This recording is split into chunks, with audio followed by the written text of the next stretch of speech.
Após perder tudo, ele treina para se tornar o guerreiro mais forte e buscar sua vingança. A cidade labirinto atrai pessoas que desejam ser aventureiros de todas as partes do país. Indivíduos de diversas espécies e origens chegam lá para se fortalecer, caçar monstros e conquistar fama e dinheiro. Nick é um desses aventureiros que parece ter tudo. Ele é um espadachim excelente, tem uma namorada maravilhosa e é membro de um grupo de renome. Tudo ia muito bem para ele até que um dia, o líder do grupo, Argus, que também era seu pai adotivo e mentor, o chamou. Argus disse a Nick que não o queria mais em seu grupo, pois ele não possuía a mentalidade de um aventureiro. Ele o acusou de ser excessivamente presunçoso e moralista por tentar expulsar um membro do grupo que estava roubando dinheiro de seus fundos. Isso pegou Nick completamente de surpresa, mas suas desventuras ainda não haviam terminado. Mais tarde naquele dia, ele encontra sua namorada Claudine em uma taverna e lhe conta que foi expulso de seu grupo. Ele esperava que ela fosse compreensiva com sua situação, mas Claudine acabou se revelando uma interesseira. Ela chama Nick de um perdedor inútil porque ele perdeu o emprego e o dispensa sem pensar duas vezes. Devastado após ter o coração partido 2 vezes no mesmo dia, ele se senta em uma fonte, incapaz de perceber que está sendo encharcado pela chuva. De repente, uma garota de cabelos azuis se aproxima dele e ele tenta afastá-la, mas ela simplesmente lhe entrega um ingresso para seu show. Ela revela que tem uma idol em ascensão chamada Agathe e pede a Nick para ir ao show dela se não tiver nada melhor para fazer. Ela deixa o ingresso e seu guarda-chuva com ele e sai correndo, chamando-o de Sr. Cão Vádio e pedindo para ele ir com certeza. Nick decide ir ver o show dela porque por que não? Mas assim que ele vê a Agathe se apresentar, fica totalmente viciado.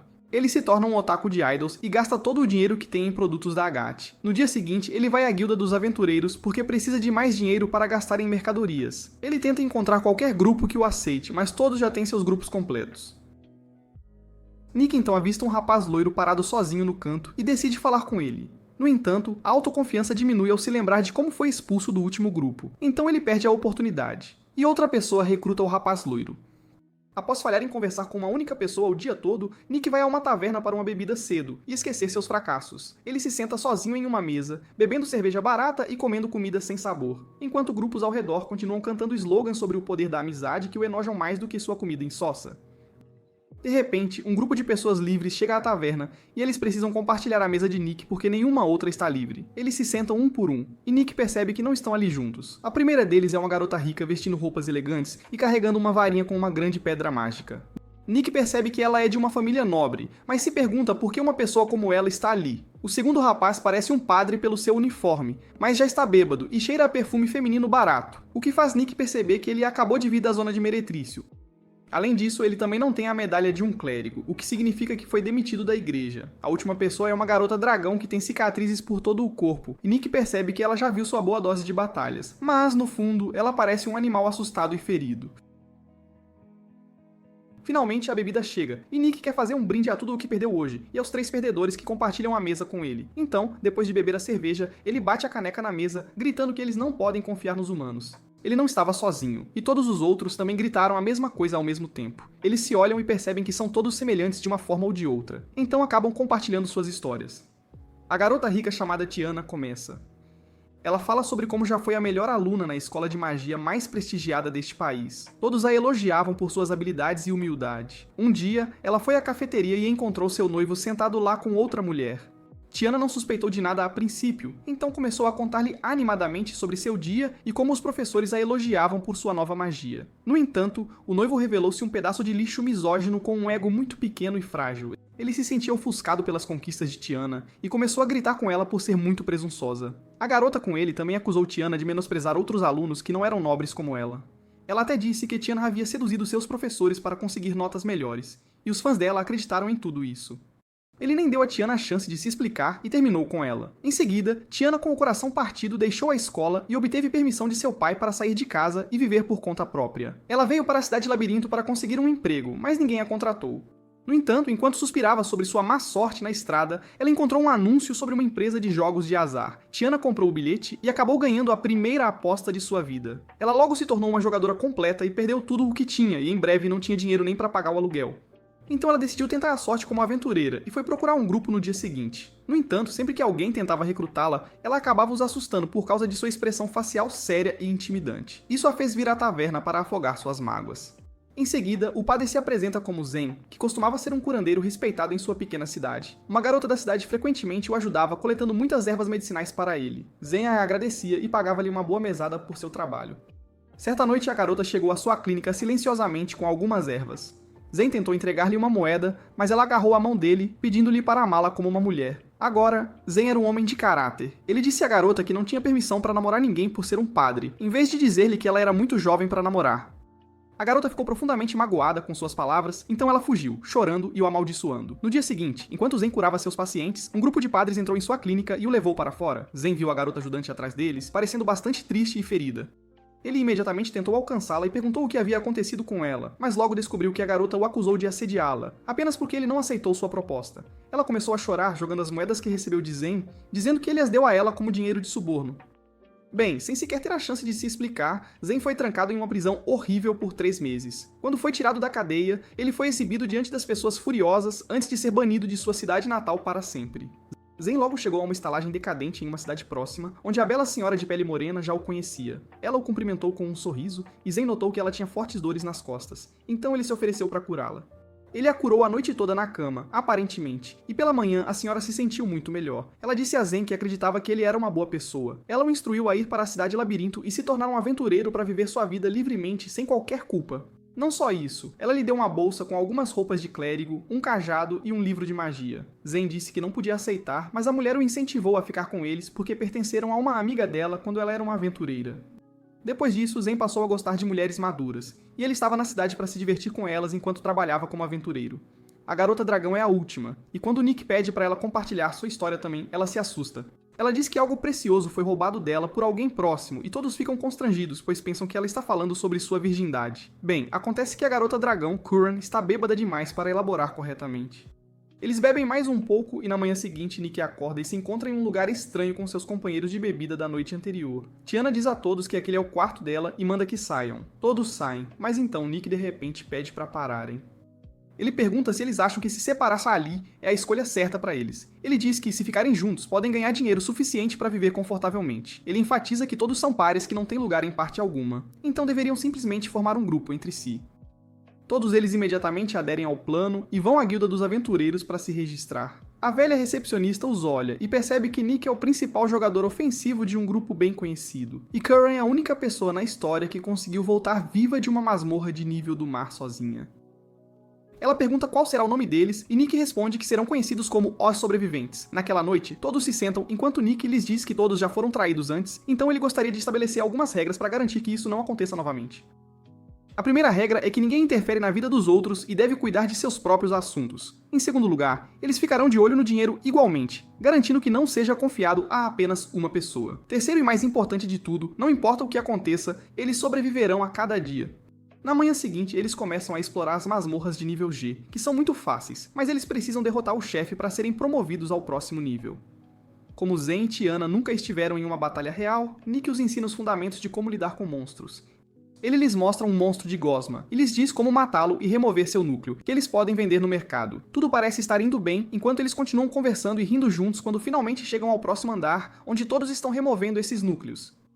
Tiana lhes diz que isso é muito fácil e que até ela pode lutar contra oponentes mais fortes, pois já derrotou goblins e até um orc. Justo então, ela acaba escorregando em uma gosma, enquanto outra se prende ao seu rosto.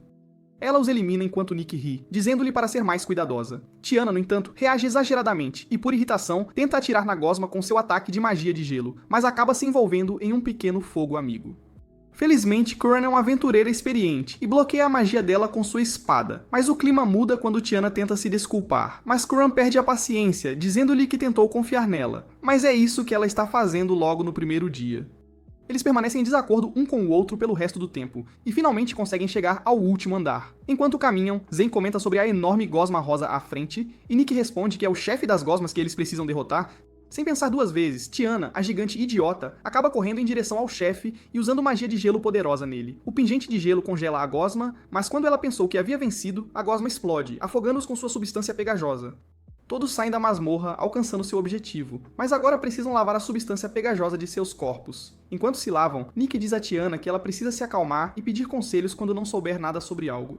Ele também diz a Zen para ficar na retaguarda, pois ele tem 0 capacidades ofensivas. Ele percebe que nenhum deles confia um no outro nem um pouco, então ele inicia um exercício com eles.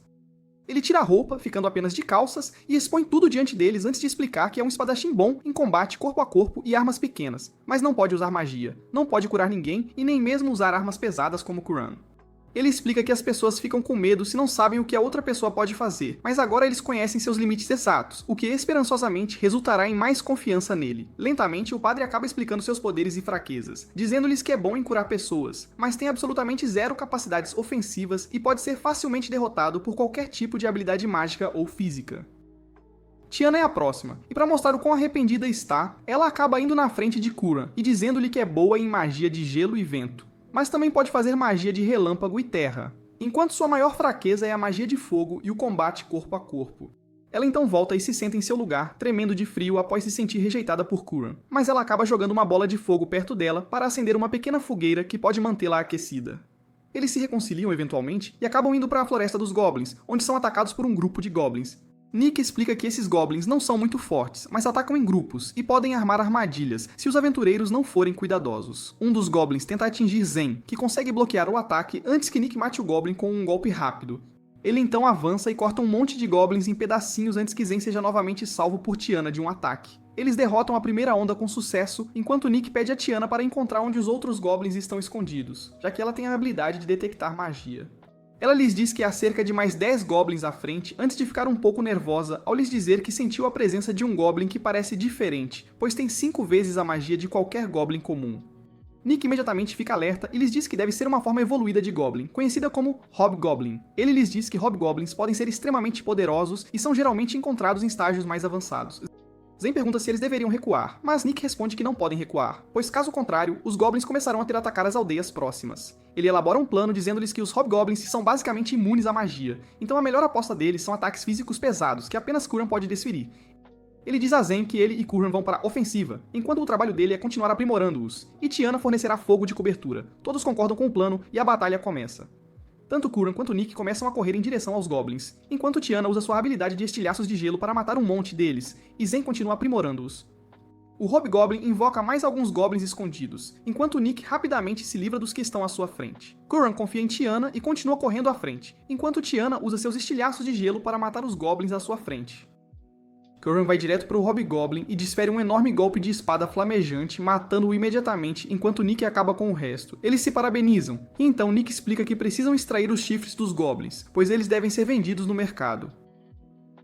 Curran eventualmente acaba se aquecendo com eles e finalmente revelando sua história de fundo. Ela lhes diz que as pessoas dragão sempre devem trabalhar ao lado de um herói, a quem apoiam com suas vidas. Um homem chamado Kalios era essa pessoa para ela, a quem ela conheceu recentemente. Ele sempre foi muito gentil com ela, e em troca, ela estava sempre pronta para arriscar sua vida por ele. Um dia, ele lhe disse que eles precisavam ir para uma masmorra de Rank C para resolver algumas coisas, e obviamente ela concordou rapidamente.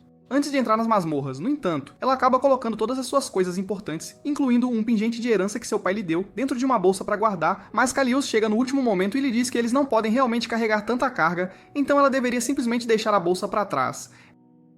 Ela obviamente confiou nele e acaba indo junto com seus 2 capangas para o fundo da masmorra. Ela mata um monte de monstros insetos, enquanto os outros simplesmente colhem a recompensa. Mais tarde, Kalios lhe diz que eles precisam lutar contra o chefe final agora, que é uma cobra gigante dentro de um pote. Ele explica que se a cobra os vir, ela se esconderá dentro do pote, onde eles não podem atingi-la com ataques mágicos. Então Curran precisa atacar o próprio pote para que ela saia e a ataque, e então eles a eliminarão. Curran concorda e imediatamente corre em direção ao pote, movendo-o, o que faz o monstro cobra emergir do pote e ele começa a atacá-la. Um dos magos usa um ataque de fogo na cobra, após o qual a cobra começa a carregar para um ataque mágico próprio.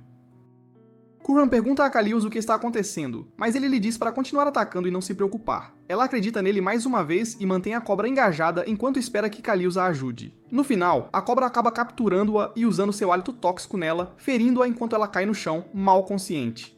Ela percebe Kalios se aproximando de uma cobra exausta enquanto ele a mata com sua espada, e diz a Curran que a cobra fica extremamente exausta depois de usar aquele ataque de veneno mortal, e que eles só precisavam dela para fazer isso. Eles riem dela, deixando-a para morrer enquanto saem da masmorra com todas as recompensas. Ela de alguma forma conseguiu escapar da masmorra e rastejou de volta para a taverna, onde estavam hospedados antes de cair na frente da porta principal. Todos ao redor da área a cercaram e começaram a fazer-lhe perguntas, pois Kalios havia lhes dito que Curran havia morrido na masmorra. Ela perguntou onde ele estava, mas o dono da taverna respondeu que ele havia deixado a cidade há um tempo. Curran imediatamente corre para seu quarto, onde seu pior medo se tornou realidade ao encontrar sua bolsa, que continha o pingente de herança, a joia do Rei Dragão, faltando. Ela sai, completamente devastada, procurando por qualquer sinal de Kalios, mas não consegue encontrar nenhum. Um dia ela avistou um aventureiro solo e gourmet muito famoso chamado Fifths. Curran começou a segui-lo, foi a todos os restaurantes que ele frequentou e começou a preencher o vazio em seu coração criado por calhos com boa comida, enquanto aprendia com Fifths. Depois de um tempo, no entanto, seu dinheiro acabou e ela fez de seu principal objetivo na vida ganhar dinheiro e comer mais comida deliciosa. E foi então que ela conheceu seu grupo. No dia seguinte, Nick passa um tempo com Curran no mercado. Ele come lanches com ela e conversa sobre a vida em geral, o que torna a confiança deles ainda mais forte. Naquela noite, eles voltam para a taverna, onde muito mais pessoas parecem estar os reconhecendo. A recepcionista assistente os chama para o andar de cima, onde a velha recepcionista os espera com um trabalho especial que só eles podem fazer. Ela explica que existe uma instalação especial criada por uma civilização antiga, que criou uma espada usando uma tecnologia que está perdida hoje. O trabalho deles é recuperar essa espada, pela qual seriam pagos muito generosamente. Nick anota todos os detalhes, e no dia seguinte eles entram na instalação, matando os monstros e avançando. A instalação parece ser muito avançada tecnologicamente para a época, pois possui câmeras, luzes automáticas e tudo mais. Eles chegam a uma área onde uma lâmpada verde está acesa, mas quando Nick tenta verificar, a parede cede e se abre para uma sala gigante e escura. Todos eles se aventuram dentro da sala, onde as luzes se acendem e uma voz começa a falar com eles, parabenizando-os por sua jornada até agora. Eles percebem que as vozes vêm de uma espada quebrada no meio da sala, mas logo se dão conta de que esta é a lendária espada que foram enviados para recuperar. Eles pensam sobre isso por um tempo antes de pegar a espada, enquanto a espada resiste, pedindo-lhes para não a venderem, pois já está trancada ali há tempo suficiente e querendo ver alguma ação. De repente, uma enorme explosão acontece e a espada os instrui a encontrar o guardião de rádios. O Gollum despertou por causa disso. Através da poeira, uma criatura gigante parecida com uma bolha surge e começa a caminhar na direção deles com um rugido poderoso. Rápida no gatilho, Tiana lança imediatamente vários pingentes de gelo no monstro, mas ele consegue absorvê-los, enquanto Curran corre até a criatura e a corta em pedaços. A espada grita para ela recuar, mas Curran não obedece, e o monstro acaba atirando os pingentes de gelo de volta nela. Um dos pingentes de gelo a atinge no estômago, enquanto o outro a acerta na cabeça, derrubando-a. Zen imediatamente começa a curá-la, e Nick decide partir para o ataque, percebendo que a situação poderia piorar muito rapidamente. Ele tenta cortar as pernas, mas o Golem se regenera imediatamente e começa a atacá-lo. Nick grita para os outros levantarem Curran rapidamente e correrem em direção à porta para que possam escapar. Ele continua desviando dos ataques enquanto a espada presa às suas costas grita para ele que nenhum ataque à distância ou arma afiada pode ferir o monstro e que ele deveria usá-la, pois essa é a única maneira de o Gollum ser morto. Nick decide seguir as instruções e pega a espada que, sem lâmina, emite imediatamente uma luz brilhante e se torna, mais ou menos, um conservador de energia. O resto do grupo tenta arrombar a porta, mas Tangana informa que ela é indestrutível e que não há nada que possam fazer. O Gollum ataca Nick novamente, mas dessa vez ele desvia do golpe e ataca o Gollum, cortando um de seus braços. Chocantemente, porém, a parte decepada do Gollum ganha vida própria e agarra Nick, enquanto o Gollum o soca através das prateleiras e o joga em um buraco no chão. Tiana imediatamente usa um feitiço de congelamento no Gollum e grita para Curran encontrar Nick e garantir que ele esteja seguro. Felizmente, seu feitiço parece funcionar, pois o Gollum fica congelado no lugar enquanto Curran corre por ele para dentro do buraco. Surpreendentemente, no entanto, o Gollum consegue se libertar do gelo e começa a caminhar na direção deles. Zen imediatamente fortalece Tiana, enquanto ela usa o feitiço de congelamento novamente, tentando ganhar tempo para que Curran e Nick escapem. Curran entra no buraco e encontra Nick soterrado sob os escombros, e ela imediatamente começa a removê-los. Nick diz a ela para deixá-lo e fugir, mas ela recusa, e manda ele calar a boca, pois ou todos sairão dali juntos ou nenhum deles sairá. Com isso, ela remove a última pedra de Nick e o ajuda a se levantar, enquanto a fé dele nela se aprofunda ainda mais. De repente, a espada diz a Nick para proferir um feitiço específico. Enquanto isso, Zen e Tiana estão exaustas, sem nenhuma energia mágica restante, e o Galton continua avançando para acabar com elas.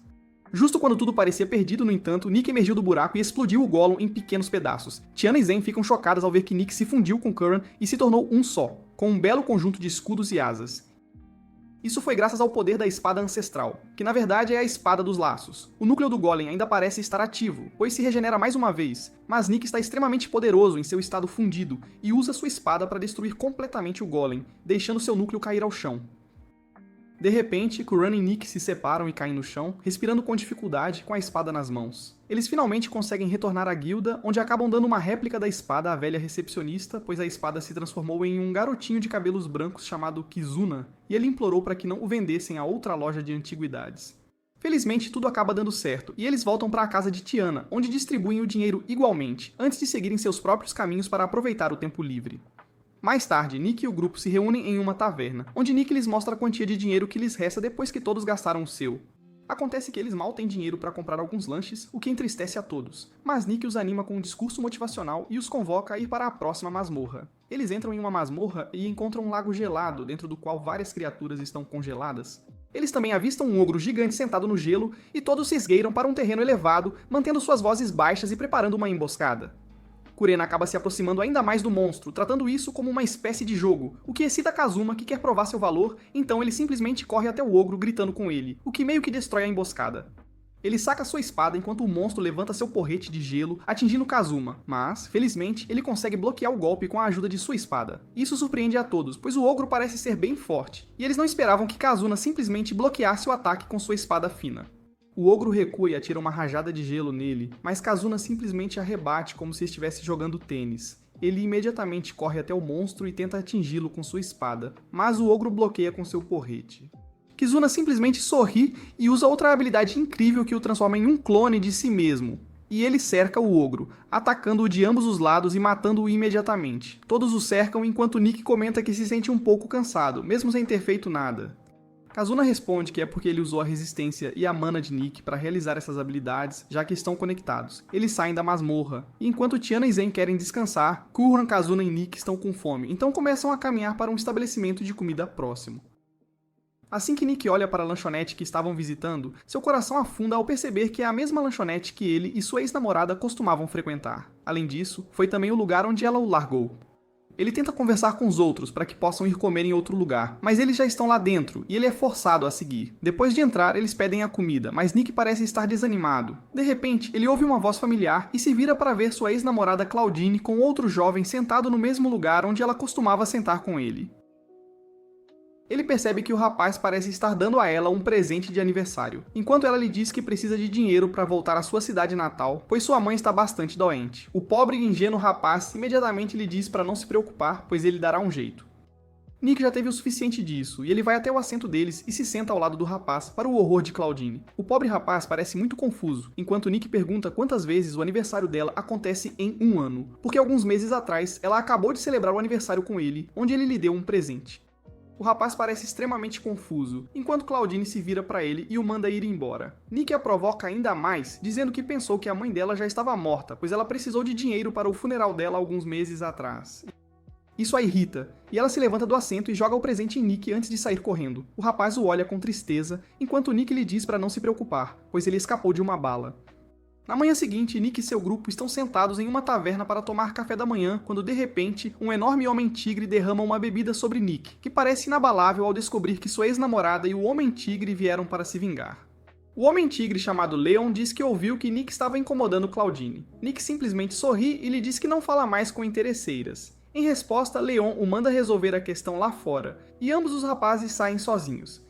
Eles entram em um beco escuro onde Nick se prepara para lutar, mas Leon imediatamente começa a se desculpar e lhe diz que está farto de Claudine e pensando em dispensá-la, pois já usou o suficiente para ganhar dinheiro. Acontece que Claudine é membro do grupo de Leon, e ela estava trabalhando com eles para enganar as pessoas.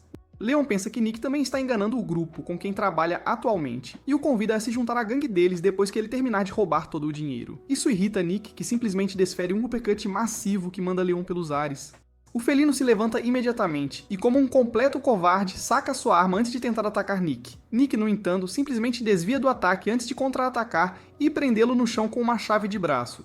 De repente, ele é arremessado por um ataque mágico em suas costas. Ele se vira para avistar um mago que parece estar na equipe de Leon. Antes que pudessem atacar Nick juntos, Khan chega e usa sua cauda para pendurar o mago nerd de cabeça para baixo, enquanto Nick simplesmente se afasta.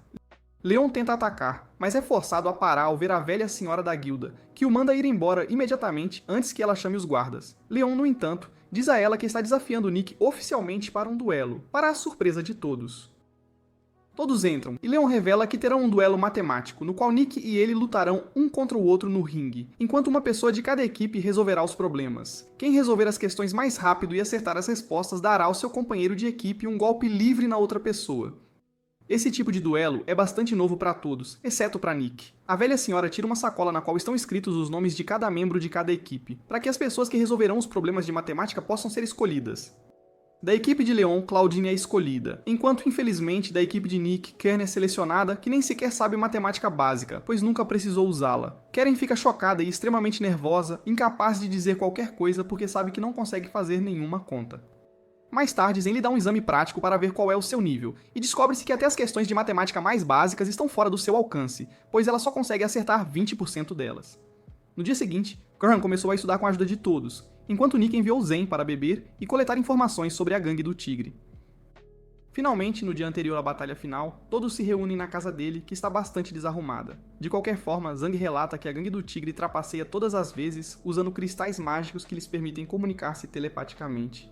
Isso significa que eles podem facilmente usar o terceiro membro como a pessoa que faz todos os cálculos reais e diz aos seus companheiros de equipe todas as respostas. Curran está além da tristeza, pois já é péssima em matemática e agora que a outra equipe está trapaceando, ela sente que não há como eles vencerem. Nick, no entanto, tem um plano que ele compartilha com os demais membros do grupo, que se sentem um pouco mais revigorados, pois agora tem uma maneira eficaz de capturar o culpado. No dia seguinte, Nick e Leon ficam no ringue, enquanto Curran e Claudine se sentam um de frente para o outro, prontas para resolver as questões que lhes são apresentadas. A batalha começa quando a velha senhora lhes entrega as questões, enquanto Nick e Leon começam a testar o terreno, trocando alguns golpes leves que mal se conectam. Curran olha para as questões e percebe que já as tentou antes, e ela alegremente começa a resolvê-las enquanto a vadia começa a dizer a ela que não há como ela fazer nada contra ela. Felizmente, Curran consegue resolver as questões antes de Claudine na primeira rodada, mas acontece que ela acertou apenas 80 questões, enquanto Claudine acertou 98. Então Curran perde esta rodada e Leon consegue um golpe livre em Nick. Ele o soca direto no estômago, tirando-lhe o fôlego. Curran fica muito preocupada, pois acredita ser a razão pela qual Nick está sendo atingido. A próxima rodada começa e a folha de questões é entregue a eles. E a partida começa enquanto Nick tenta pressionar Leon para cansá-lo, mas o tigre é esperto e simplesmente continua recuando e desviando. A rodada termina mais uma vez com Curran perdendo para Claudine, resultando em Nick levando outro soco massivo no rosto. Curran fica terrivelmente assustada e pede desculpas a Nick, enquanto ele começa a sangrar e lhe diz que acredita nela, e tem certeza absoluta de que ela os fará vencer a próxima rodada. Isso dá a Kenan o impulso necessário, pois ela começa a tentar resolver matemática mais uma vez. Cheyenne rapidamente começa a escanear toda a multidão, tentando descobrir quem ajudará o trapaceiro, apenas para perceber que ninguém está usando nenhum tipo de cristal mágico no momento. Isso a faz perceber que a outra equipe pensa que pode facilmente derrotar Curran sem trapacear, e é por isso que não estão tentando. Se isso acontecer, arruinará o plano de Nick, então eles começam a executar a segunda parte do plano, enquanto Nick tenta ganhar tempo. Tiana chama a atenção para si mesma e diz a todos que as partidas estão demorando muito para terminar, e que eles deveriam resolver todos os problemas de uma vez para que a partida termine em apenas uma rodada e o perdedor possa levar todos os socos de penalidade de uma vez. Isso surpreende a todos, mas o público, que está ficando entediado com o ritmo, concorda entusiasticamente e todas as questões são dadas aos dois jogadores de uma vez. Tiana sabe que isso é uma aposta, pois Curran não sabe resolver essas questões de forma alguma. No entanto, ela conhece as questões e começa a preencher a folha, o que assusta Claudine. Embora saiba que poderia fazer todas as questões sozinha, ela começa a duvidar de sua velocidade e recorre à trapaça, usando seu cristal mágico para se comunicar com um nerd que está escondido em uma torre do relógio com uma calculadora. Ela começa a lhe dizer as questões, e ele imediatamente começa a lhe dar todas as respostas. Kayana escaneia toda a área novamente, e felizmente desta vez ela consegue avistar o nerd bem longe. Ela sai da arena junto com Kizuna e Zen, e vai até a torre de vigia para prender o mago nerd. Leon parece notar que algo está errado e tenta avisar Claudine, mas não consegue, pois Nick continua a pressioná-lo usando uma série de ataques. Enquanto isso, Tiana e os outros chegam à torre e capturam o nerd, o que faz Claudine ficar frustrada e perder a calma. De repente, Tiana entra na arena junto com o nerd amarrado, que simplesmente sorri, enquanto Tiana lhes mostra um cristal mágico. A velha senhora imediatamente percebe o que está acontecendo e desqualifica a equipe do tigre, chamando os guardas para levá-los embora. Nick e o grupo mais tarde vão à taverna para jantar e celebrar sua vitória. Naquela noite, como também ganharam um dinheiro extra, Teyana decide ir a um cassino. Enquanto isso, Kazuna ouviu falar de um sorvete especial vendido apenas naquele cassino em particular, e então Nick é forçado a cuidar dele. Eles entram no cassino e Kazuna entra na fila para pegar seu sorvete, enquanto Tiana se senta em uma mesa, começando a jogar com outros 4 participantes. Ela começa a ganhar grandes somas de dinheiro, enquanto Kazuma fica desapontado, pois o sorvete acaba antes que ele possa experimentá-lo. E ele diz a Nick que preferiria ir embora agora, mas Nick lhe diz para observar como as pessoas jogam por um tempo. Enquanto isso, Tiana está enganando um sujeito mal vestido que está gastando o dinheiro para uma rica garota de cabelos azuis atrás dele. De repente, há um grande alvoroço, e as pessoas começam a correr para lá e para cá, enquanto um monstro tigre gigante aparece dentro do cassino e começa a causar estragos por toda parte. Ele afasta todos os guardas e acaba encurralando Tiana, perguntando onde Nick está. Ela de repente percebe que este enorme monstro é Leon, com quem eles tiveram uma batalha no dia anterior. Acontece que, após ser capturado, Leon foi dominado pelo ódio por Nick e acabou usando uma espada especial semelhante à de Kazuna, e escapou da prisão. A espada o transformou em um monstro, e ele começou a seguir o rastro de Nick chegando ao cassino. Ele diz a Tiana para revelar a localização de Nick, mas ela responde que não sabe onde ele está. Mesmo quando ele a ameaça, ela simplesmente começa a fumar, o que deixa o Homem-Tigre confuso. De repente, ela usa o isqueiro infundido com alguma magia para afastar o monstro e começa a correr com uma mulher de cabelos azuis que também estava presa com ela. O Homem-Tigre se cura rapidamente e joga um banco neles, o que bloqueia seu caminho e os manda pelos ares. Ele começa a caminhar na direção delas, enquanto Tiana diz ao brinquedinho da garota de cabelos azuis para levá-la embora. O monstro se aproxima dela e pega sua espada, pronto para matá-la, mas Nick chega bem a tempo e bloqueia o ataque com uma espada de energia própria. O tigre fica ainda mais furioso ao vê-lo e começa a amaldiçoá-lo antes de extrair ainda mais poderes sombrios de sua espada e se transformar em um monstro ainda maior. O monstro tenta socar Nick, mas ele desvia elegantemente antes que Tiana lhe diga para se fundir com ela para que possam acabar com isso. Eles recuam e usam o poder de Kizuna para se fundir em uma bela cavaleira feminina com uma armadura incrível e a capacidade de voar. Tiana usa uma habilidade de parede de gelo, mas Leon enlouquece e atravessa a parede antes de correr descontroladamente dentro do cassino, quebrando tudo em seu caminho e arremessando pessoas. Tiana usa um escudo de prisma de gelo que o captura por dentro e começa a espetá-lo com pingentes de gelo, mas ele consegue escapar do escudo também. Finalmente, ele é neutralizado quando Tiana usa as cartas do cassino que possuem propriedade anti-mágica, selando assim o efeito da espada especial que Leon tinha. O grande felino volta ao normal e adormece após perder seu poder, e Tiana sela a espada em uma prisão de gelo para que nunca mais possa ser usada. Leon é levado novamente para a prisão, onde Nick o visita alguns dias depois, e ambos parecem fazer as pazes e esquecer sua inimizade antes que Nick lhe diga para sair da prisão, logo para que possam sair para beber. Logo depois disso, Nick está correndo como parte de sua rotina de treinamento matinal quando ouve uma voz dizendo para ele dar o seu melhor. Ele fica surpreso porque a voz é exatamente como a de Agathe, sua ídola, e a descarta, pensando que está apenas imaginando coisas. No entanto, é de fato a verdadeira Agathe, que está correndo atrás dele e o encorajando. Ela diz que vive nos corações de seus seguidores mais devotos, e Nick finalmente atingiu esse nível. Ela lhe diz para fazer uma pausa agora porque ele deve estar cansado, e Nick decide obedecer. Mas assim que ele se vira e vê Agathe ali, ele surta. Mais tarde, eles se sentam no banco, onde Agathe verifica o progresso de Nick e percebe que ele finalmente tem um objetivo, e não é mais como o cão vadio que ela conheceu pela primeira vez.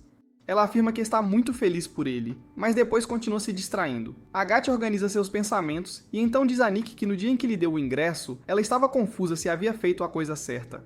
Mesmo depois que ele apareceu em seu show, ela não superou aquela confusão. Ela estava preocupada que ao dar um ingresso a Nick, pudesse tê-lo transformado em um fã desesperado que arruinaria sua vida tentando comprar sua mercadoria. Toda vez que o via nas arquibancadas, essa culpa se aprofundava, e é por isso que vê-lo levar uma boa vida a deixa feliz agora. Depois de ouvir tudo isso, Nick diz a Agathe que se ele não tivesse se tornado um fã de Idol, sua vida teria sido drasticamente diferente, e talvez. Ele afirma ser grato por Agathe tê-lo tirado da escuridão, e que ela é uma verdadeira ídola por isso. Ela responde que a resposta dele a fez sentir-se bem, mas que ainda está melancólica por algo. Nick sabe que algo tem incomodado sua ídola favorita porque ela cancelou de repente todos os seus shows e aparições públicas. Há uma história profunda sobre sua condição atual. O nome verdadeiro de Geek é Belly, e ela já foi cantora no restaurante de seu namorado, onde ninguém ia. É por isso que ninguém sequer ouviu falar da sua canção, e ela não sabia o que fazer da vida. Uma noite, um homem rico e careca aplaudiu a sua música e começou a dar-lhe conselhos não solicitados. O homem disse-lhe que era produtor e perguntou-lhe se ela gostaria de se tornar uma idol. Agathe estava demasiado atordoada para responder, e então o seu namorado, Donnie, apareceu para confrontar Balde. Ele tentou parecer severo, mas assim que ouviu que idols podem ganhar muito dinheiro, rapidamente mudou de lado e vendeu Agathe ao homem. Ela não tinha certeza, mas Donnie nomeou-se seu empresário e então Balde deu-lhes um bilhete para um concerto de idols para que pudessem saber mais. Quando Agathe foi ao concerto, estava demasiado tímida para sequer fazer contato visual com outras raparigas que também estavam a ser recrutadas. Mas assim que as idols subiram ao palco e começaram a atuar, Agathe ficou cativada. O seu coração encheu-se de ganância naquele momento, pois ela também queria ser como as idols. Queria que as pessoas ouvissem e apreciassem as suas canções, e assim, escolheu tornar-se uma idol. As outras raparigas eram iguais, e todas adotaram nomes artísticos enquanto treinavam para se tornar um grupo de idols. Enquanto Agathe encontrava sucesso e felicidade no seu novo trabalho, a sua relação com Dunning piorou. Ele começou a pedir-lhe dinheiro porque o seu restaurante ia mal, e ela não conseguia recusar. Ela logo soube que ele estava a gastar o dinheiro que lhe tinha emprestado em jogos de azar. e isso a deixou profundamente perturbada. Essa mudança na sua atitude forçou Agathe a pensar em como a jornada deles começou. Donnie só queria abrir um restaurante onde todos pudessem comer em paz e sempre haveria um palco para Agathe cantar e entreter os convidados. Ela olhou demoradamente para o restaurante, pensando em como os tempos tinham mudado, e no mesmo dia, encontrou Mick. Ela viu a sua ex-namorada terminar com ele e sentiu pena do rapaz. Logo, começou a chover. E enquanto Nick voltava para casa, Agathe seguiu-o. Ela aproximou-se dele na fonte e iniciou uma conversa casual que mudou a vida dele. Pouco depois, Donnie disse a Agathe que a levaria ao cassino para que ela pudesse vê-lo a ganhar muito com os seus próprios olhos. Por alguma razão, aquelas palavras pareceram um término para Agathe, mas ela ainda seguiu Donnie. Foi nesse dia que ela conheceu Tiana no cassino e sentiu que ela era a deusa do jogo. Agathe viu Tiana varrer a mesa e ganhar tudo. Mas ela sentiu que o olhar dela estava sempre sobre si. Percebeu que Tiana não queria destruir mais ninguém senão a si mesma. Então, quando lhe tirou todo o dinheiro, deu-lhe um sorriso malicioso e depois desapareceu numa nuvem de fumo. Depois disso, Agathe viu a versão fundida de Nick e Tiana, mas só conseguiu reconhecer Tiana ali. Ela a viu derrotar o gatinho gigante com a sua espada mágica e ficou maravilhada. Agathe ficou tão impressionada com a bela paladina que a considerou sua inspiração. No dia seguinte, o produtor careca cuidou de todas as dívidas de Donnie e disse-lhe para se concentrar na culinária sem qualquer distração. No entanto, também lhe disse para terminar completamente a sua relação com a idol deles, e isso não foi uma sugestão. Donnie tentou implorar-lhe para repensar as coisas, mas Agathe disse-lhe que o sonho dele de abrir um restaurante era inocente e divertido. Ela afirmou que queria fazer parte desse sonho e estava até pronta para deixar de ser uma idol só por isso. No entanto, ele deixou de se importar com ela depois de ser cegado pelo dinheiro fácil. Agathe disse-lhe que talvez a vida e a personalidade dele só piorassem quanto mais tempo ele ficasse perto dela e que eles deviam separar-se. Donnie apenas começou a rir enquanto aceitava o seu destino e o término. No entanto, ele disse a Agathe que era a perda dela, e jurou que um dia lhe mostraria tornando-se mais bem-sucedido do que ela. Donnie começou a afastar-se, e Agathe aproximou-se dele uma última vez para lhe dar as cartas de rainha que ela apanhou no dia em que viu Tiana. Ela deu-o a Donnie, dizendo que a bela deusa do jogo o protegeria. Ele arrancou-o das mãos dela, chamando a ideia de tola, e depois saiu da sala, despedindo-se. Esse foi o fim da história do término deles, e Agathe logo viu Donnie a trabalhar desde o início, mas ambos decidiram não interagir um com o outro. Avançando para o presente, Agathe regressou com um espetáculo a solo. Nick está entre a audiência, como esperado, e logo, Agathe sobe ao palco. Ela pede desculpa aos seus fãs por ter feito uma pausa repentina e diz-lhes que, durante a pausa, encontrou-se com uma deusa.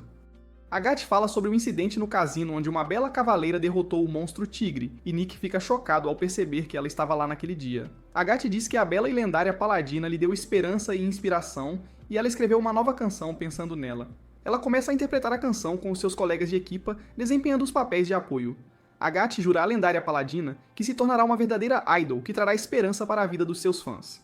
No dia seguinte, enquanto Mick bebe algo depois de se exercitar no parque, ele de repente ouve a voz de Agathe.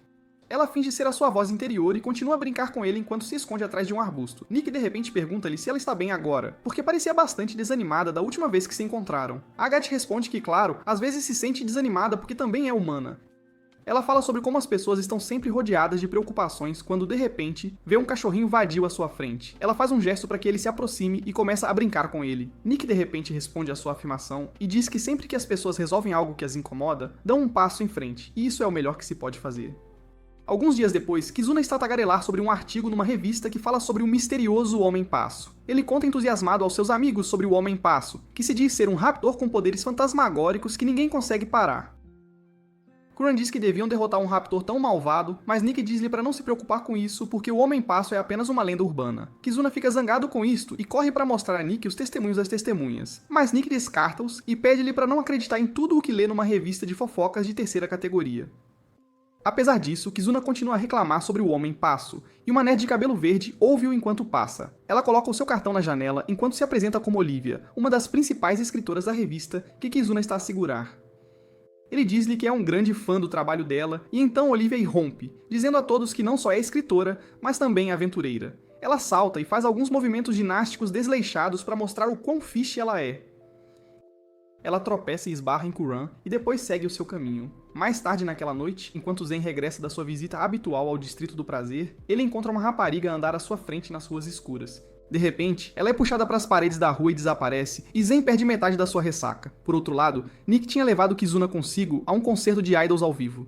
Eles estão a voltar para casa, a conversar sobre o quão fixe Agathe é, quando Kizuna de repente sente que Zen está em perigo, Eles correm para a sua localização e encontram um fantasma invisível a tentar magoá-lo. Nick fica apavorado porque percebe que a história sobre o Homem-Passo é afinal verdadeira. No entanto, Kazuna parece ter notado o truque por trás da sua invisibilidade. Ele atira uma espada ao Homem-Passo, mas ela apenas ricocheteia. O Homem-Passo fica surpreendido por eles o conseguirem ver. Kazuna cria os seus clones de sombra para atacar, mas o Homem-Passo salta e ataca-o com uma corrente de aço, destruindo os clones e fugindo.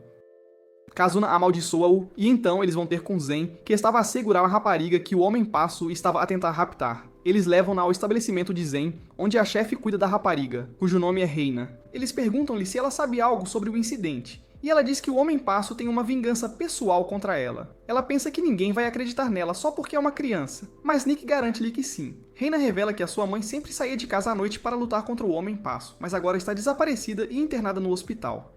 Ela diz que a mãe sabia que o Homem-Passo estava a levar as crianças, mas ninguém acreditava nela. Zen diz que eles acreditam na história de Reina porque viram o misterioso raptor com os seus próprios olhos. Ele até elogia o ato corajoso da mãe de Reina, que tentou lutar contra o Homem-Passo sozinha. As suas palavras comovem Reina, e ela levanta-se com um sobressalto e pede que Zen a aceite como discípula. Ela afirma que a bravura dele ao tentar salvá-la antes a comoveu e dirige-se a ele, mas Nick a impede. Ele está prestes a revelar a história de fundo de Zen, de como ele foi traído por uma rapariga que queria aproximar-se dele no passado, mas Zen o impede. Ele diz a Reina que ela tem 15 anos, demasiado jovem para ser sua discípula. Reina pergunta-lhe como deve treinar até lá, e Zen diz-lhe para descansar bem aqui e voltar para casa na manhã seguinte para começar. Ele também lhe diz para nunca mais fazer nada perigoso, e ela concorda de bom grado. Ela está prestes a correr novamente para Zen, mas Nick e a chefe a impedem mais uma vez. De repente, Kazuma solta um grande suspiro de descontentamento porque o Homem-Passo com quem ele estava tão entusiasmado acabou por ser um raptor barato. Ele está determinado a descobrir a sua identidade e a destruí-lo completamente por trair as suas expectativas. Seguindo os desejos de Kizuna, toda a equipa vai a uma guilda de caçadores de recompensas ao estilo Velho Oeste. Eles aproximam-se da recepcionista e pedem informações sobre o Homem-Passo, e ela está demasiado ocupada a pintar as unhas para lhes dar muita atenção. Ela só tinha visto Nick antes e diz-lhe que eles não dão informações sobre recompensas de alto nível a aventureiros que não realizaram nada. No entanto, Tiana e os outros distorcem as suas palavras para significar que o Homem-Passo tem uma alta recompensa pela sua cabeça, e a recepcionista é forçada a partilhar informações. Ela dá-lhes o cartaz de procurado de um homem chamado Hale Hardy, que tem uma recompensa de nível médio pela sua cabeça para a primeira tarefa deles. Ela diz em voz alta que a equipa de sobreviventes não deve ter problemas em lidar com um tipo como este, e as suas palavras atraem a atenção de todos. Todos conhecem o nome dos sobreviventes, mas algumas pessoas estão com ciúmes, mais notavelmente um tipo de pele escura com um rabo de cavalo e um tapa-olho. Ele diz que a caça de recompensas não é trabalho para amadores como eles, mas Tiana não vai deixar ninguém passar por cima deles. Ela declara que vão encontrar o tal Hale Hardy e trazê-lo para cá, e o Sr. Rabo de Cavalo aposta que não conseguirão.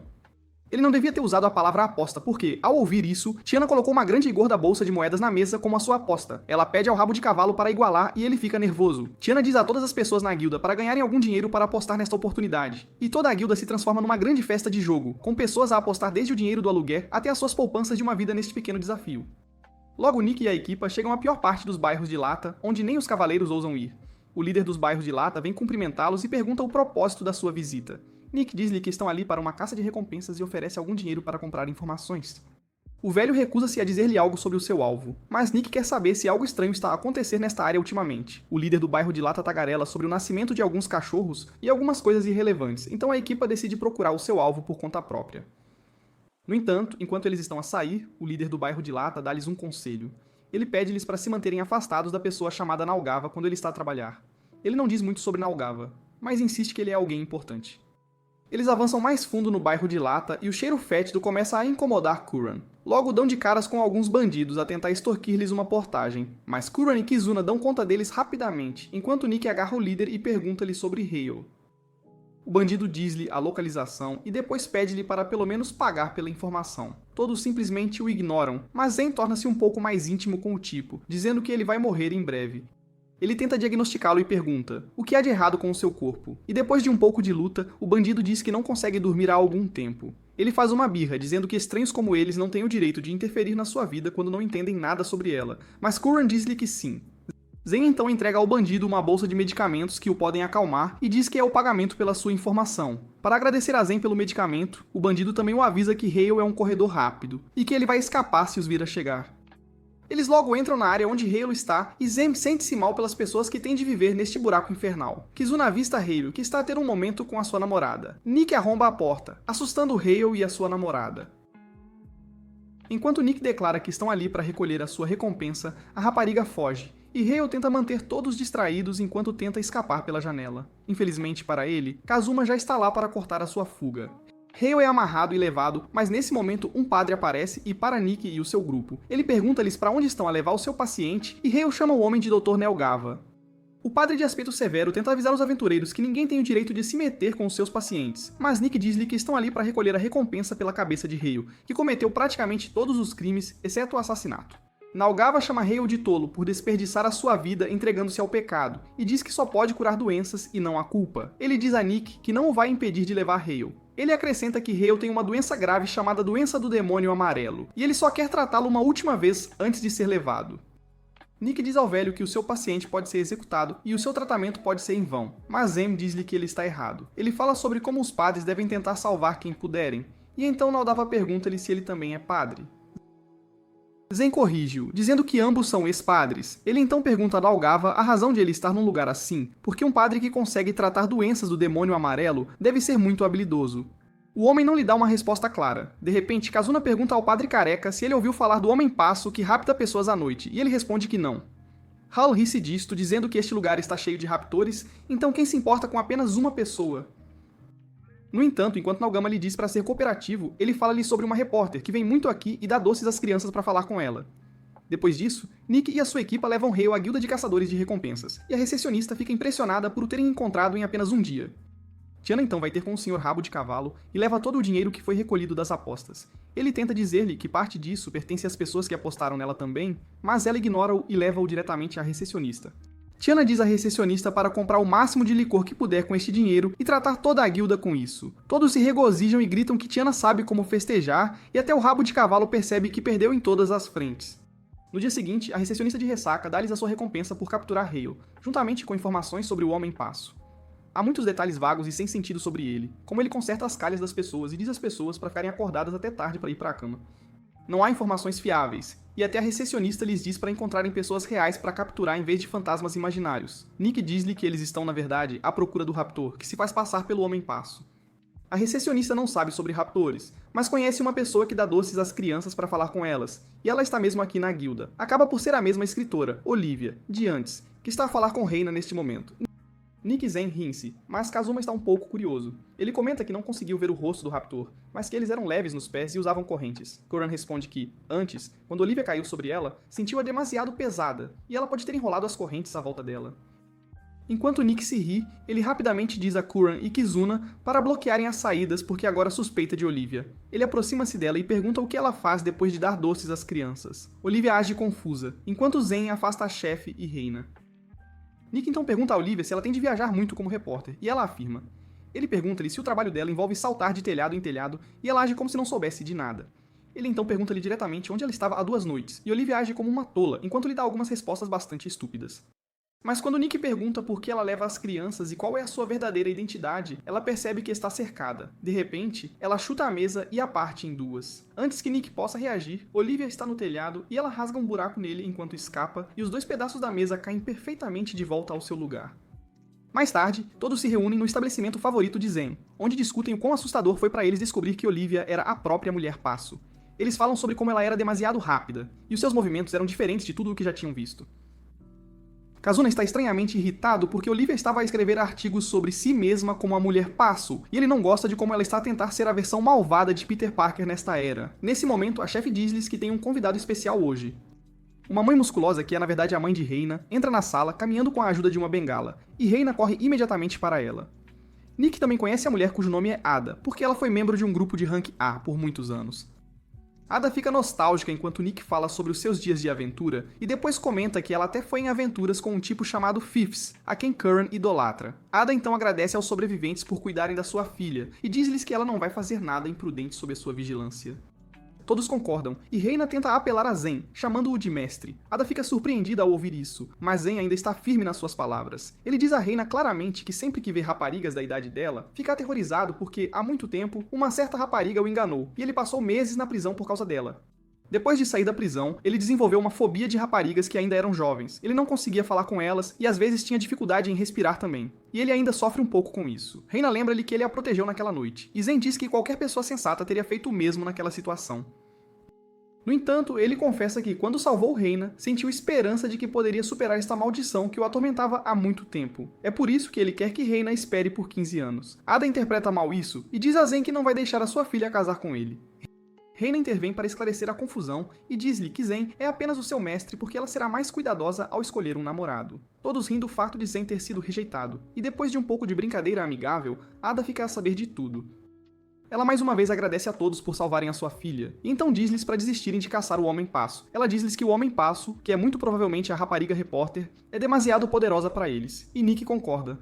Ainda assim, ele não vai permitir que ela sequestre pessoas à vontade. Ele diz a Ada que ela não tem o direito de impedi-los, pois podem mirar em qualquer um com uma recompensa pela cabeça. Ada também sabe disso, e na verdade, foi ela quem iniciou a ideia de uma recompensa pelo Homem Saltitante para atrair aventureiros a lutar contra ela. Ela agora planeja desistir de caçar Olivia e pensa que deveriam deixar isso para os cavaleiros. No entanto, Nick se curva diante dela, pedindo que lhes diga como podem ficar fortes o suficiente para derrotar o sequestrador. Ada primeiro faz todos beberem uma sopa gourmet de cogumelos, que é bem deliciosa, mas Nick não entende seu propósito. Ada lhe diz que usou cogumelos mágicos para esta sopa, que irá despertar seu potencial mágico oculto. Ela sabe que lutar com um homem saltitante exigirá muitos movimentos ágeis, tanto na corrida quanto no ataque.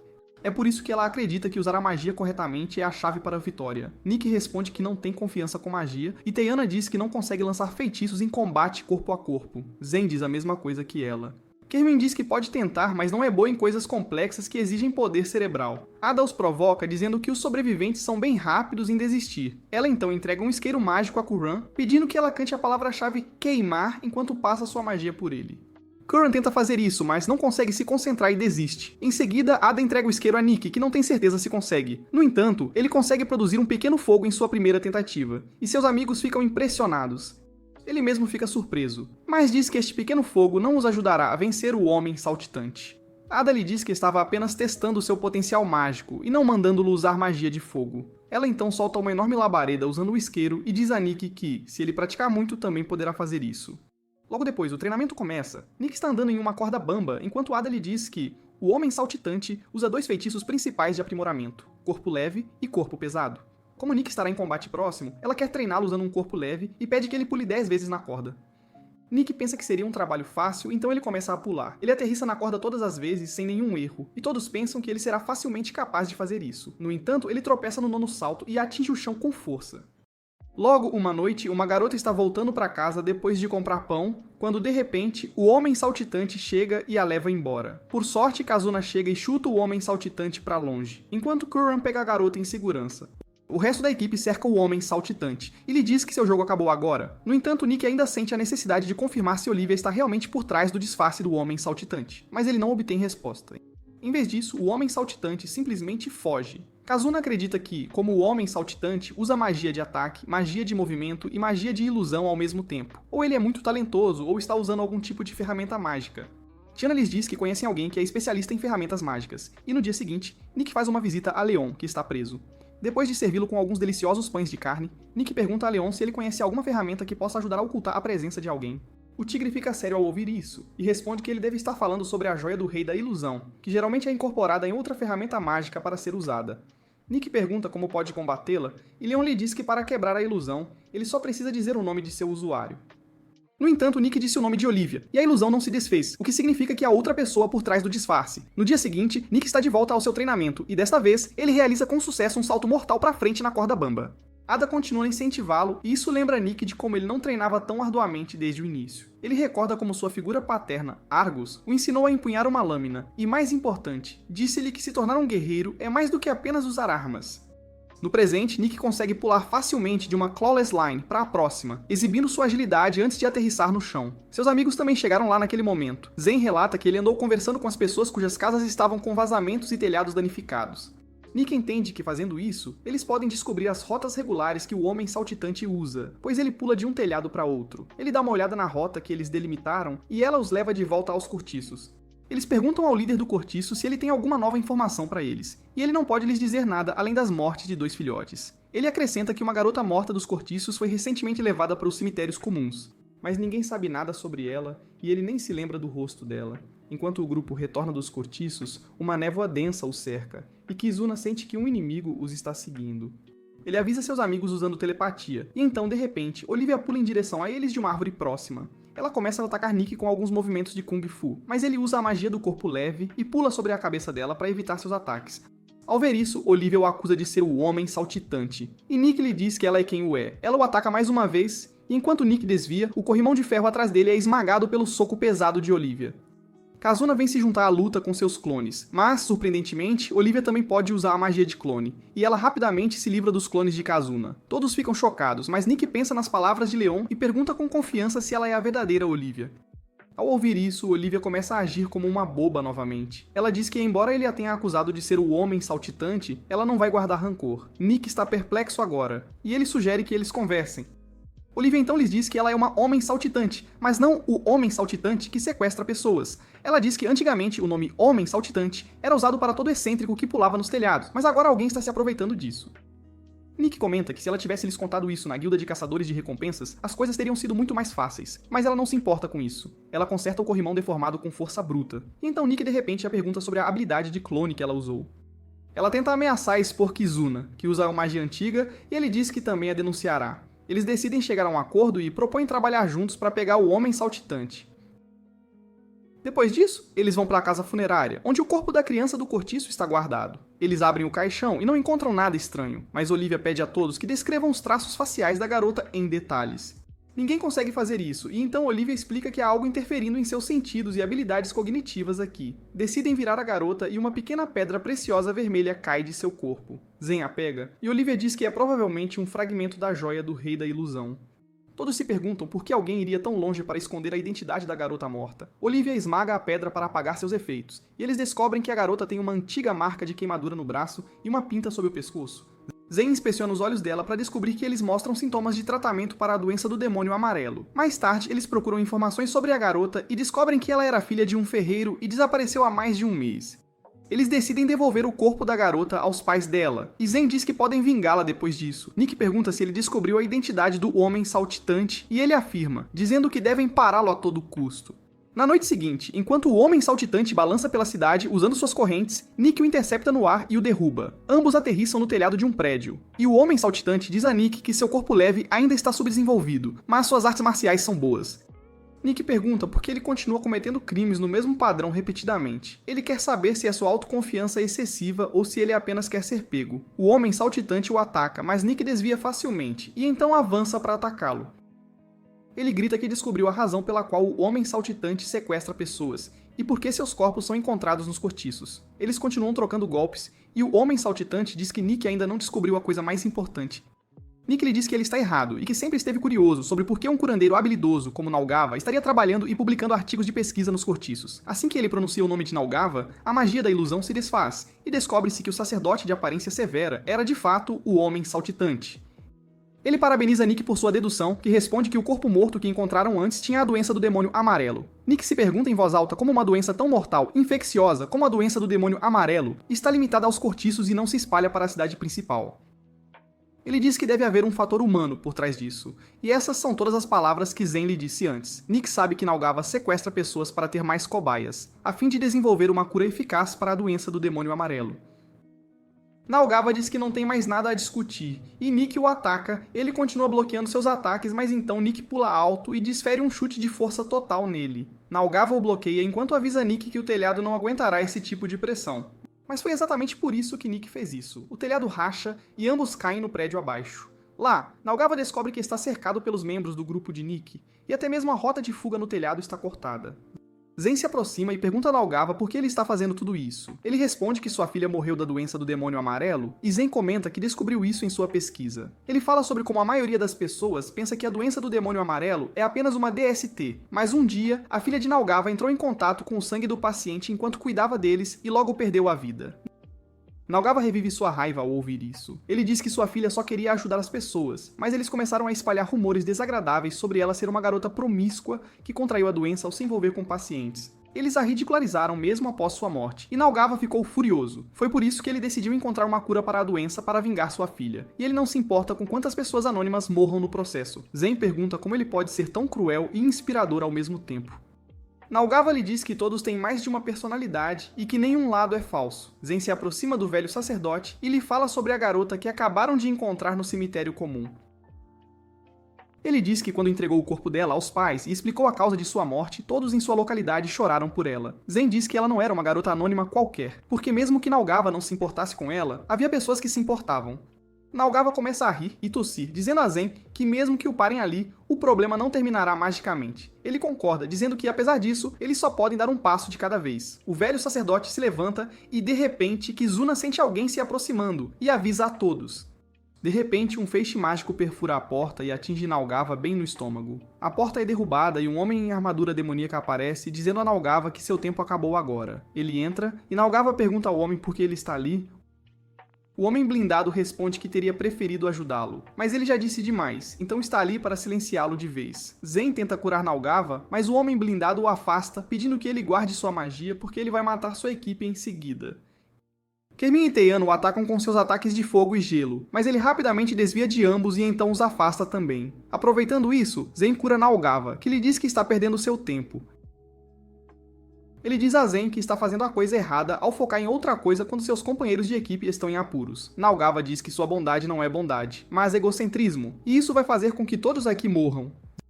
Zen fica em choque ao ouvir isso, e então Nick pede para se fundir com ele porque os outros estão caídos. Ele é incapaz de se decidir, e nesse tempo, Nick também é derrubado pelo cara blindado. Zen entra em pânico, percebendo que por causa de sua indecisão, eles perderam outra chance. Ele não entende o que fazer, mas então ouve uma mensagem telepática de Olivia que lhe diz que ela vai ganhar algum tempo para ele se decidir.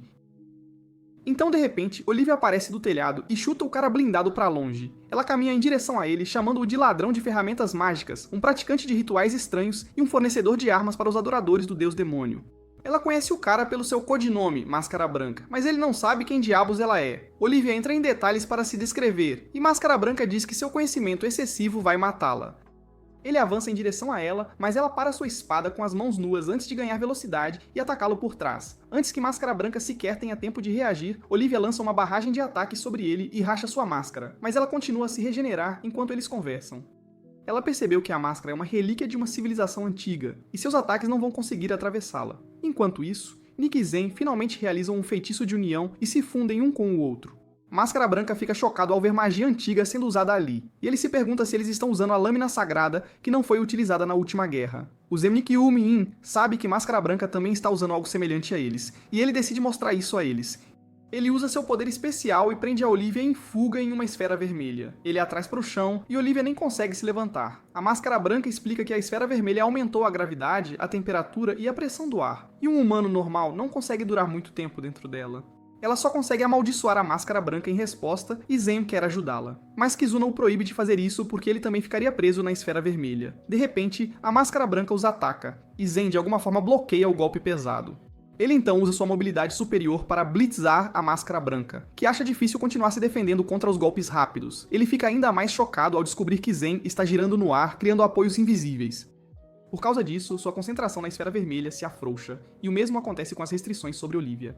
Ela se levanta e estilhaça a esfera vermelha com sua magia, e então joga um pote pesado em Máscara Branca. Ele desvia de alguma forma, e então avança em direção a Zen depois de prever sua trajetória. Ele consegue acertá-lo, mas acontece que era exatamente o que Zen queria. De repente, o Kizuna em forma de cruz vem voando em direção a eles e atinge Máscara Branca diretamente no rosto. Todos pensam que o jogo acabou, mas Máscara Branca simplesmente tira a arma de sua máscara que cura instantaneamente. Ele admite que eles são mais fortes do que pensava, e que foi colocado em perigo real agora mesmo. Então ele simplesmente escapa do local após causar uma explosão gigante. O prédio está em ruínas, mas, por sorte, todos estão ilesos. Bem, todos, exceto Naogawa, que está preso sob os escombros. Zen e Kuran correm para ajudá-lo, mas Olivia os impede. Naogawa diz a Zen que já é tarde demais para ele, porque ele também está afetado pela doença do demônio amarelo. Ele pede a todos que o deixem para trás e fujam antes que o prédio desabe, mas Zen ainda lança um feitiço para aliviar a dor nele antes de ir. O prédio começa a desabar, e Naogawa diz que contará à sua filha no céu a história de lutar com aventureiros, e ela certamente vai adorar. Zen e os outros têm que fugir enquanto o prédio desmorona, e depois de alguns minutos é apenas um monte de escombros. Zen lamenta a morte de Naogawa, e Kuran lhe diz para não ficar tão triste porque no final ele salvou a alma do velho sacerdote. Ele fica emocionado ao ouvir isso e começa a chorar novamente. Com isso, o caso do Homem Saltitante terminou, mas Olivia diz que eles não podem relaxar ainda. Máscara Branca ainda está por aí, e há pessoas ainda mais poderosas do que ele o controlando. Ela afirma que se seus mestres lhe deram permissão para usar armas proibidas, a situação é mais séria do que eles pensam. Deixando tudo isso de lado, Nick pergunta a Olivia quem ela realmente é, porque ela é muito forte e conhecedora para uma repórter comum. Todos os outros também lhe dizem para revelar sua identidade porque são companheiros de equipe que lutaram juntos. Olivia se inclina para Kazuna e pergunta se ele é a Espada dos Laços, e ele acena com a cabeça. Ela então decide ser honesta e diz a todos que ela é o programa de treinamento de combate anti-deus demônio classe elemental, também conhecido como a Espada da Guerra. Após a batalha com Máscara Branca, os sobreviventes voltam para seus quartos e passam muito tempo à toa. Eles aproveitam este tempo para se recuperar das lesões que sofreram e para organizar as coisas em suas mentes. Kazuna está incomodado com a forma como eles estão agindo só porque não tem nada para fazer agora. De repente, Nick se levanta da cama e tira uma espada quebrada de uma gaveta que traz muitas lembranças. Ele era bem jovem, Nick estava indo em direção à Cidade Labirinto com seus pais quando de repente sua carruagem foi atacada. O pequeno Nick não conseguia processar nada naquele momento, mas sua mãe rapidamente abriu um compartimento secreto onde haviam escondido todo o seu dinheiro e colocou Nick lá dentro. Ela lhe disse que tanto a mamãe quanto o papai o amavam muito e então fechou a porta para ele. Nick ainda não conseguia entender nada enquanto ouvia o som de espadas se chocando e carne sendo rasgada lá fora. Logo, um dos bandidos que os atacaram entrou na carruagem e começou a inspecionar o saque. Ele notou o compartimento secreto sob o barril e tentou abri-lo, mas Nick já havia escapado até então. Nick esbarrou em Argus, que sacou uma adaga ao vê-lo. No entanto, ele a usou para matar o bandido que se aproximava deles. Argus então abraçou Nick e pediu desculpas, dizendo que havia chegado tarde demais e não conseguiu salvar seus amigos dos bandidos. Depois disso, Argus adotou Nick e o treinou para ser um aventureiro. Ele o levou para Taaria com Lodo em sua primeira missão também, e continuou dizendo a ele como os aventureiros deveriam confiar uns nos outros, mas sem baixar a guarda. Nick ainda era desajeitado naquela época, e Argus riu quando ele escorregou no lodo. Logo, Argus lhe presenteou com uma espada curta depois que ele se tornou um aventureiro de verdade, mas essa espada foi estilhaçada em uma luta contra um monstro. Nick segura a mesma espada quebrada que contém tantas memórias no presente. Ele pensa sobre a época em que Argus o expulsou do grupo e se pergunta se, caso tivesse feito algo diferente, poderia ter permanecido lá. Ele adormece pensando no passado e acorda quando começa a chover mais tarde. Nick se levanta e senta na cama, e então ouve uma voz familiar. Ele vai até a janela e fica chocado ao encontrar Ada na estrada, cantarolando para si mesma. Ela está preocupada porque não parece que a chuva vai parar tão cedo, e então, de repente, Nick abaixa o guarda-chuva que ela lhe deu no primeiro encontro. Ela o agradece e então pergunta qual é o nome dele, porque ela nunca se preocupou em perguntar isso antes. Nick diz a ela que é um cão vadio que adora ídolos, e ela apenas sorri. Eles conversam sobre como chovia no dia em que se conheceram também, e Agathe sussurra suavemente que ela também foi salva por causa daquele dia. Eles continuam a conversar, embora a mão de Nick esteja cansando de segurar o guarda-chuva, Agathe pede para ele continuar segurando até a chuva parar, mas ela só se intensifica ainda mais.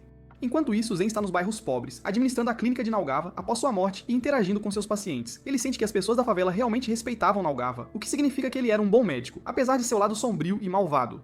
Zen sente que está tentando ocupar o lugar de Naugava para lamentá-lo. Em outra parte da cidade, Teyana acorda de seu sono. Ela olha para a lua, pensando em como a vida parece estar muito entediante ultimamente. Ela se sente desapegada de sua vida rotineira, mas ainda assim vai apostar em corridas de cavalos aquáticos apenas para manter as coisas como estão.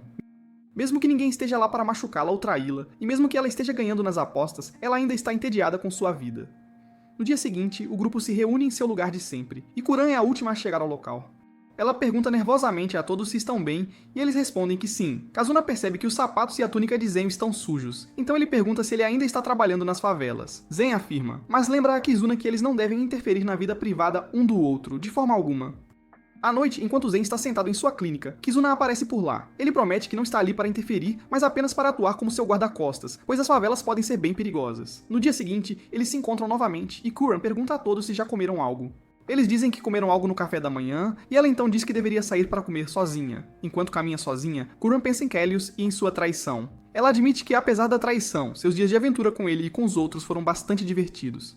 Ainda assim, ela não consegue perdoá-lo por ter roubado a joia do Rei Dragão. Enquanto pensa nisso, ela encontra uma novata que está sendo enganada pelo mesmo vendedor de pingentes que tentou enganá-la no passado. Ela dá uma lição no golpista e manda a garota seguir seu caminho, quando de repente seus amigos chegam ao local. Ela fica confusa ao vê-los, e eles revelam que estão ali para ver os preparativos do Festival de Sono de Verão. Kuran não se importa com os detalhes do festival, mas como haverá comida por lá, ela está ansiosa para experimentar tudo.